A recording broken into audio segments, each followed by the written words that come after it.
हमें लगता होगा कि हम महापुरुषों की बात, संतों के जीवन से बहुत ज्यादा जुड़े हुए हैं। उन्होंने जो जो कहा आज तक वो बात हमारे जीवन में आ गई, हम उनकी बातों पर चलने वाले बन गए। कई बार मैंने ऐसे बहुत सारे लोगों को कहते हुए सुना है कि हम सत्संगी बन गए, हम बहुत पुराने जुड़े हुए हैं, हमारा गुरु जी से बहुत पुराना नाता है। बस सत्संग कौन सी उदाहरण है जिसे गुरु हमें देना चाहता है? इस छोटी सी बात को अगर हम समझ जाए तो हमारे लिए जीवन में बदलाव, परिवर्तन, ये सबसे पहली हमारे जीवन की वो घटना होगी जिसे हम देखने वाले बनेंगे। महाराज जी कहा करते थे, सत्संग वो है जो तुम्हें एकांत में, जहां तुम्हें कोई नहीं देख रहा होगा, वहां तुम्हारी मनोदशा तुम्हें दिखाती है। जब आप घर जाए और कोई आपके पास ना हो, आप बैठे हो एकांत में, तो आप अपने मन की तरफ देखना। क्या ये मन चिंताओं में लगा है? क्या भविष्य सता रहा है? क्या शरीर की रोग? क्या लोग इस संसार के चारों तरफ हमारे हैं, उनकी मांग, लड़ाई, उनकी बातें, वो कौन सी चीज है जो हमारे मन में घर करके बैठी है? और आश्चर्य होगा आपको इस बात को देखकर कि अगर आपने 10 में से 9 बार अपने मन को देखा तो ये दुनिया की चीजों से भरा है। न जहां जा रही है, न चिंता, न संसार की बड़ी बड़ी बातें। हम संसार में मन करके बड़ी अलग तरीके से फंसे हुए हैं। और जो कहा करते थे, आश्चर्य इस बात का है कि हमें इस बात का एहसास नहीं है। हमें संतों का शारीरिक सानिध्य प्राप्त है, उनका आत्मिक सानिध्य हमें हमारे अंदर मन में तब प्राप्त होगा जब हमारी चिंताएं दूर होने लग जाए। मुझसे बहुत से लोग ये प्रश्न करते हैं, आज भी एक बेटी ने बड़ा सुंदर प्रश्न किया। वो प्रश्न मैं आपके सामने आपके विचार के लिए रखने की कोशिश करना चाहता हूं। उस बेटी ने प्रश्न किया कि हम बहुत बार कहते हैं, हम गुरु जी पे भरोसा करते हैं, हम गुरु की बात मानते हैं, पर जब ऐसी घड़ी आती है, जब ऐसा समय आता है, जब हमें उस भरोसे के विश्वास की परख करनी पड़ जाए, तो ना चाहकर भी हम चिंताओं में उलझ जाते हैं। वही संसार की चीजें हमारे मन पर हावी हो जाती है। एक तरफ हम कहते हैं गुरु जी हर जगह है, सब जगह मौजूद है, सब कुछ उसके करने से हो रहा है। फिर भी ऐसी घटनाएं होती हैं जहां हम संसार में अपना उनको चिंताओं में पाते हैं, बहुत परेशान करते हैं, क्या होगा। अब हमें इस बात से ही सिर्फ अपने जीवन की समीक्षा करनी है। गुरु वो है जो हमारे मन में, हमारे विश्वास में, हमारी धारणाओं में समा जाए। जब चिंताएं हो, जब कष्ट दिखाई दे, तो हमें इस बात का विश्वास रहे कि ये सारे कष्ट कुछ नहीं, वो गुरु शक्ति इन तमाम चीजों को अपनी मौज के अनुरूप हल कर देगी। जो आज हमारे सामने परिस्थितियां हैं, वो हमें जीवन में कुछ सिखाने के लिए। इसलिए जब जब संत आए, उन्होंने अभ्यास करने, जीवन में अमल करने को बड़ा जोर दिया है। स्वामी जी महाराज ये बात कहा करते थे, अगर तुम्हें कुछ पाना है तो तुम्हें थोड़ा सा विनम्र होना पड़ेगा। का पानी ऊंचे ना नीचे, नीचे ही ठहराए, नीचा होवे सो भर दिए, ऊंचा पैसा जाए। अगर आपको पानी की प्यास है तो पानी के नीचे आना पड़ेगा।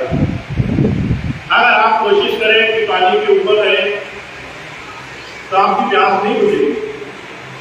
क्या बड़ा हुआ तो क्या हुआ, जैसे पेड़ खजूर, पंछी को छाया मिली अल्लाह की रंगी। बड़े बनने का क्या फायदा, इतना घमंड इतना अहंकार का क्या फायदा कि हम सबसे बड़े हैं, न फल मिले न छाया मिली, न संसार में कुछ पाने योग्य बने रहे। तो स्वामी जी महाराज इस बात को कह रहे हैं कि हमें अगर कुछ प्राप्त करना है तो सबसे पहले हमें विनम्र शरणागत भाव जीवन में लाना पड़ेगा। हमें स्वीकार करना पड़ेगा, हमारे अंदर स्वीकृति आ जाए, जो कुछ है वो सब कुछ उस प्रभु का रचा हुआ है। उसमें सुख भी रचे हैं, दुख भी रचे हैं, उसमें अच्छाई भी रची है, उसमें कष्ट भी रचे गए। अब आप सोचेंगे फिर एक ऐसा भगवान जिसने हमारे जीवन में पीड़ाएं रच दी, कष्ट रच दिए, तरह तरह की तकलीफें बना दी, और यूं कहा करते थे, इस बात का हम प्रश्न नहीं कर सकते। अगर आपके मन में क्रोध आ जाए कि हम इस बात को नहीं मानेंगे तो आप भागकर कहां जाओगे। हर एक चीज जो परमात्मा की रची हुई है वो हमें हमारे मनुष्य जीवन में बहुत महान बनाने की अवस्था तक पहुंचाने के लिए परमात्मा हमें हमारी आज की अधोगति से उठा देना चाहता है। हमें हमारे जड़ बंधनों से, हमारे तमाम बंधनों से ऊपर उठा करके हमें अंतर की महानता से जोड़ देना चाहता है। और उसके लिए कुछ चीजें जो प्यार से समझ में आती हैं वो हम प्यार से समझ लेते हैं, और कुछ चीजें जो फटकार से समझ में आती है वो उसे उस तरह की परिस्थिति बना कर देनी पड़ती है। हुजूर कहा करते थे सुख और दुख दोनों ही हमारे जीवन में कुछ सिखाने के लिए आए हैं। सीखेगा वो जो उन चीजों से सीखने के लिए तैयार हो। अगर आप जीवन में अपने स्वभाव से पैसा रखो कि मुझे हर एक चीज से परेशानी है, हर एक चीज पर शिकायत आपकी रहे, हर एक चीज में बुराई देखने की नजर रहे, हर जगह आपके मन में विचार रहे कि मुझे बहुत बुरा अपने जीवन में हुआ, तो ये क्या करते थे, आपके सामने हजारों ऐसे अवसर आएंगे जहां आप अपने जीवन में अपने बंधनों से थोड़ा सा ऊपर उठ सकते हो, पर आप तमाम चीजों की परेशानियां देख देख करके उसी में उलझ करके रह जाओगे। वहीं दूसरी तरफ कोई एक गुरु प्रेमी ऐसा होगा जो इसे अवसर मानेगा, जो तमाम कष्टों में गुरु का संदेश ढूंढेगा। आखिर गुरु जी हमें क्या सिखाना चाहते हैं, और धीरे से उन तमाम चीजों से अपने जीवन में एक कदम आगे बढ़ने के लिए तैयार होगा। बुजुर्ग कहा करते थे ये एकमात्र वो साधन है जिसके लिए मनुष्य शरीर हमें मिला है। आप चारों तरफ नजर मारकर देखो, इंसान ही एक ऐसा जीव है जो संसार में चीजों पर प्रश्न करता है। दुनिया में जीव जंतु पशु पक्षी किसी को किसी भी तरह के संसार की परिस्थितियों में प्रश्न करने की आदत नहीं है। आप हर एक चीज में प्रश्न करोगे, गर्मी हो गई तब सवाल करोगे, सर्दी हो गई तब सवाल करोगे। हर एक चीज के पीछे क्या रहस्य है जानने के लिए आपका मन आतुर रहेगा। ये मनुष्य जीवन की महानता है, उसको इस संसार में भौतिक चीजों में सुख नहीं है। वो कुछ ऐसी चीज पाना चाहता है जो उसे अभी प्राप्त नहीं है। अर्जुन कहा करते थे इस खोजी स्वभाव से जीवन में कुछ महान तत्व पाने के इरादे से अगर हमें गुरु का साथ मिल जाए और हमें एक छोटी सी बात समझ में आ जाए कि वो हमें विनम्र बना देना चाहता है। जो भी आपके चारों तरफ जीवन में परिस्थिति घट रही हो उसमें कुछ न कुछ आपके लिए अच्छा छुपा है, ये देखकर सिखा देना चाहता है, तो आप जीवन में हर एक क्षण से कुछ सीखने के लिए तैयार हो। आप जीवन में हर एक चीज से अपने जीवन को महान बनाने के लिए कदम उठाने के लिए तैयार हो। और जो कहा करते थे, इसके लिए आपको छोटा सा काम करना पड़ेगा। सुकरात एक बहुत बड़े दार्शनिक हुए, उनसे एक बार किसी ने पूछा, कहने लगा मैं महान काम करना चाहता हूं। तो सुकरात कहने लगे तुझे महान काम करने से पहले काम करना शुरू करना पड़ेगा। कोई भी काम महान पहले दिन नहीं बन जाएगा, पहले कुछ करना शुरू करो। अगर भजन पे नहीं बैठा जाता, भजन नहीं बन रहा, तो बैठना शुरू करो। पहले दिन बैठोगे बड़ा खराब भजन बनेगा। हो सकता है भजन पे बैठ ही ना पाओ, हो सकता है शरीर में कष्ट हो, परेशानी हो। उसके बाद जब अगले दूसरे दिन उतने ही चाव से दोबारा भजन पर बैठोगे, थोड़ी सी सफलता मिलेगी, थोड़ा सा बैठने में सहूलियत बनेगी, थोड़ा सा शरीर सुविधा मानेगा, थोड़ा सा शरीर सहयोग करेगा। जब तीसरे दिन दोबारा बैठोगे तो थोड़ा सा मन धीरे से लगने लग जाएगा। बुजुर्ग कहा करते थे, कोई भी महान काम करने से पहले जीवन में किसी सच्चे काम की तरफ निरंतर बढ़ना बड़ा जरूरी है। इसलिए स्वामी जी महाराज ने 3 बातें कही, जिन 3 बातों को बार बार मैं सबको बता देना चाहता हूं। सबसे पहली चीज, जीवन में निरंतरता का ध्यान रखो। कोई भी महान काम, अगर पूरे जीवन में एक काम करने का इरादा रखा जाए और कोई साधारण काम हर रोज करने का मन बनाया जाए, तो जो कहा करते थे, जो हर रोज निरंतरता से साधारण काम करेगा वो महान बन जाएगा।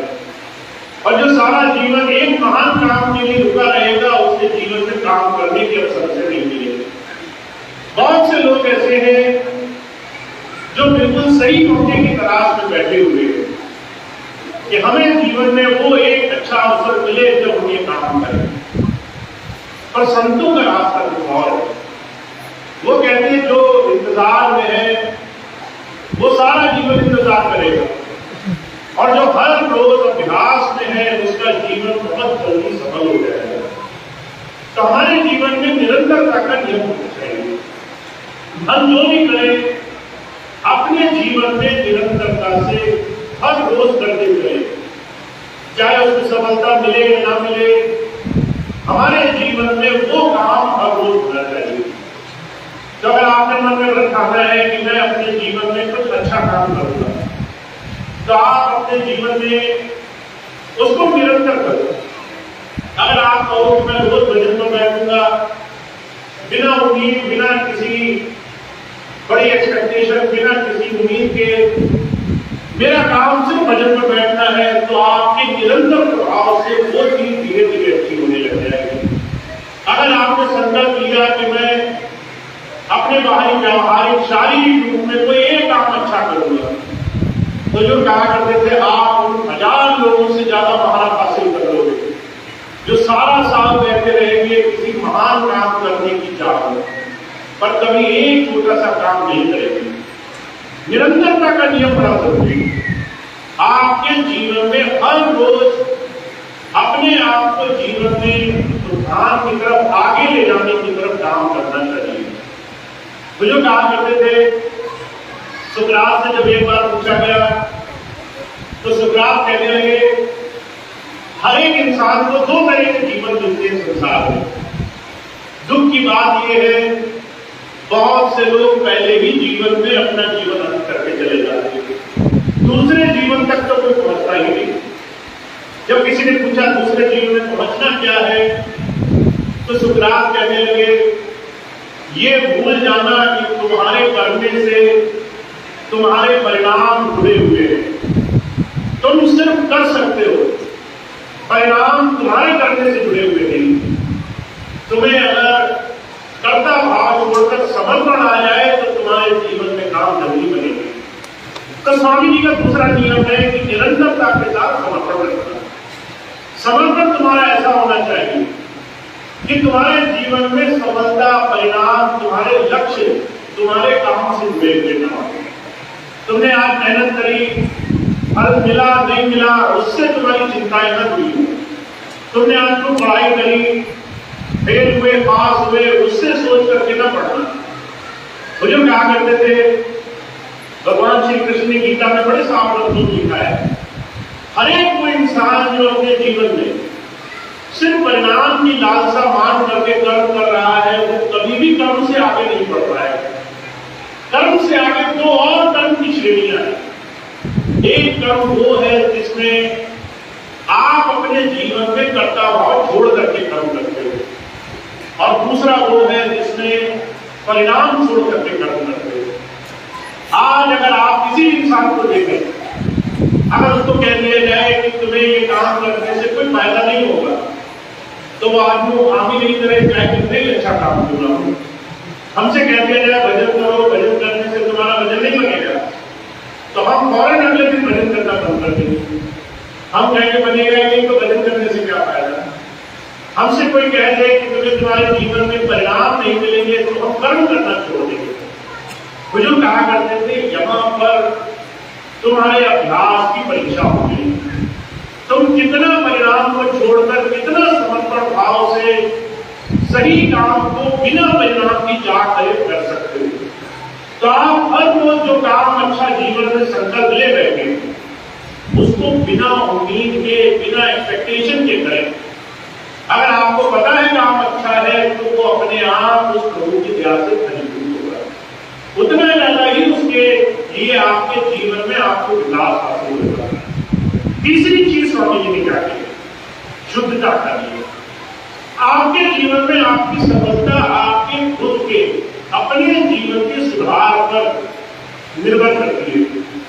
आप कितना आगे जाओगे, ये इस बात पर निर्भर करता है कि आप अंदर कितना समय ले आओगे, अंदर से कितना ईमानदार हो जाओगे।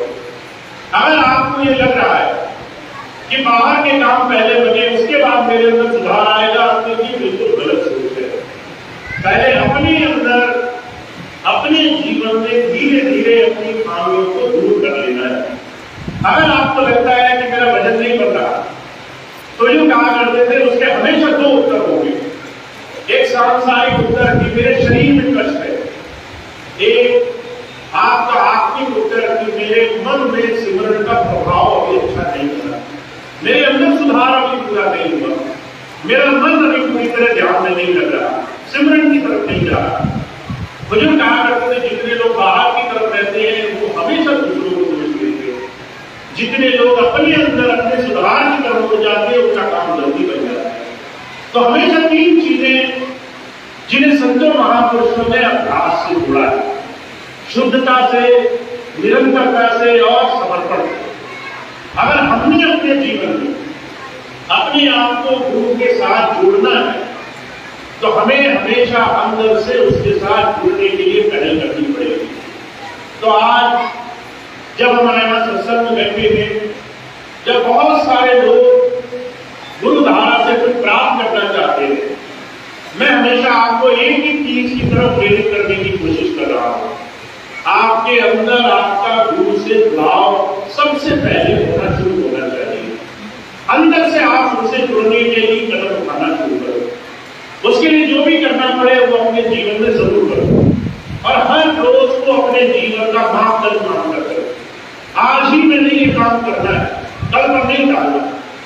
आज मैं कौन से ऐसे काम कर सकता हूं जिससे मैं अपने गुरु से जुड़ूं, उसके लिए मैं कितना समय देता हूं, उसके लिए कितने मन से मैं समर्पण भाव रखकर उसके लिए नाम सिमरन ध्यान की तरफ जुड़ पाता हूं, उसके लिए कितना मैं अपने जीवन को बाहरी तौर से कुछ धीरे धीरे सही दिशा में बढ़ाने के लिए कुछ काम कर पाता हूं। तो जो कहा करते थे, अगर आपने 2-3 चीजें ध्यान रखी, अगर इन 2-3 चीजों को जीवन में ले आए तो आपका काम बनने लगता है। तो आपका अभ्यास, आपकी कोशिश, आपके जीवन में मेहनत, ये आपके जीवन का सबसे जरूरी हिस्सा, सबसे जरूरी अंग है। और हर एक को सत्संगी, हर एक को प्रेमी भाई बहन जो अपने जीवन में अपने लिए सबसे पहले जिम्मेदार हो जाएगा, वो जो कहा करते थे उसके लिए उसके गुरु की दया मैं हमेशा उसके साथ हुजूर कृपाल सिंह जी महाराज बड़ा जोर देकर इस बात कहा करते थे, परमात्मा उसी की मदद करता है जो अपनी मदद करने के लिए स्वयं अपने आप को उसकी तरफ जोड़ने के लिए तैयार रहता है। तो आप एक बात अपने जीवन का बहुत जरूरी अंग बनाए कि हमारे जीवन में हमें अपने गुरुधारा से अंदर जुड़ने का प्रयास करना है। मैं बार बार इस बात पर जोर क्यों देता हूं? आपने जीवन में पिछले कई वर्षों का इतिहास देखा है। स्वामी जी के सामने हमें और आपको रहने का मौका मिला। हमारे मन में ये होता था कि स्वामी जी हमेशा हमारे अनुसंग रहेंगे। हालांकि वो अंदर से अनुसंग है, पर वो अंदर से उनकी संगत देखने का जो नजर है, जो भाव है, वो आज शायद बहुत कम ही लोग समझ पा रहे हैं। बहुत कम ही लोग हैं जो अंदर से उनकी संगत में है। बाकी सारे लोग जो सिर्फ बाहर से जुड़े थे, उन्हें यहां बड़ी पीड़ा होती है। उन्हें बड़ा कष्ट होता है कि शरीर रूप में वो अपने गुरु को नहीं देख सकते। हुजूर कहा करते थे, हमें जीवन में सिर्फ बाहरी रूप से अगर जुड़ाव रखना है तो हमेशा इस तरह की पीड़ाओं से होकर गुजरना पड़ेगा। पर अगर हमारा अंदर से जुड़ाव हो गया तो हम सही मायनों में गुरु की उस धारा से जुड़ पाएंगे जो जीवन का आधार होनी चाहिए। तो आप बड़े प्रेमी सत्संगी भाई बहन हैं। जीवन में आपके लिए उस गुरु धारा से जुड़ने का बड़ा सुनहरा अवसर आपको मिला हुआ है। जीवन को उत्थान की तरफ ले जाने का बड़ा सुंदर अवसर मिला हुआ है। इसके लिए आप अपने जीवन में कुछ संकल्प साध के चलो और ऐसा संकल्प साधो, ऐसा व्रत लो जो आप हर रोज पूरा करो। हर रोज उस व्रत को अपने जीवन में, अपने जीवन का अभिन्न अंग मानो। उसको पूरा करने के लिए कुछ भी करो और इस व्रत को संकल्प में अपने जीवन से जोड़ने के लिए अपने अंदर मन से खुद अपने आप को गुरु के लिए, मुझे कहा करते थे, थोड़ा सा अकाउंटेबल बनाओ, थोड़ा सा उनके लिए खुद अपने आप को उत्तरदायी बनाओ। जब तक आप स्वयं ऐसा नहीं करोगे तब तक आप हमेशा ध्यान, भजन, सिमरन को, अभ्यास को टालोगे। तब तक वो हमेशा कल, परसों, अगले दिन का विषय रहेगा। कभी भी वो आज आपके जीवन का हिस्सा नहीं बनेगा। तो हम बहुत भाग्यशाली हैं, हमें अवसर मिला है। पर अगर हमें ध्यान से जुड़ना है तो हमें उसे आज से, अपने अभ्यास से, अपने समर्पण से और अपने जीवन में प्रेम भाव से जोड़ करके जीवन का हिस्सा बनाना पड़ेगा। तो मैं सिर्फ एक बात आपको कहूंगा, अपने लिए एक संकल्प बनाइए। चाहे वो संकल्प कितना ही छोटा क्यों ना हो, उसको पूरा करने का कोशिश कीजिए। अगर आप आज कहें कि मैं सिर्फ 10 मिनट भजन में बैठूंगा तो 10 मिनट आपका छूटना नहीं चाहिए। चाहे कैसे भी हो, 10 मिनट आपको पूरे करने हैं। सुबह पूरे करें, दोपहर करें, शाम करें, रात करें, सोने से पहले करें। उस दिन के 10 मिनट आपके पूरे हो जाने चाहिए। जिस दिन आप 10 मिनट पूरे करने लग जाओ, उस दिन एक दूसरा संकल्प लो कि अब मैं 20 मिनट का संकल्प लेता हूं, अब मैं संकल्प को बढ़ा लेता हूं। फिर उस संकल्प तक पहुंचने की कोशिश करो। मुझे कहा करते थे, जब आप खुद अपने गुरु से जुड़ने के लिए ऐसे प्रेम भाव से नियम बनाओगे तो धीरे धीरे आपके जीवन में अध्यात्म, जो गुरु धारा है, उसका आपके जीवन में समावेश होने लगता है। तो हम बहुत भाग्यशाली हैं, जीवन में बहुत कुछ प्राप्त करने का अवसर मिला है। थोड़ा शरणागत होना है, शिष्य बनना है, ताकि हम इस दिशा में आगे बढ़े, हमें इसका लाभ मिले। ज्यादा से ज्यादा इस दिशा से जुड़ करके हम लाभ उठा सकें। तो आज तो मैं इतनी बात कहूंगा कि हमारे जीवन का एक एक दिन अनमोल है, एक एक क्षण अनमोल है। इसका लाभ उठाया जाए, इसे अपने लिए, अपने गुरु से जुड़ने का एक नियम बना करके इससे जुड़कर लाभ उठाया जाए। तो इतनी बात कह के मैं अपनी बात समाप्त करूंगा। आज का सत्संग कार्यक्रम समाप्त होगा।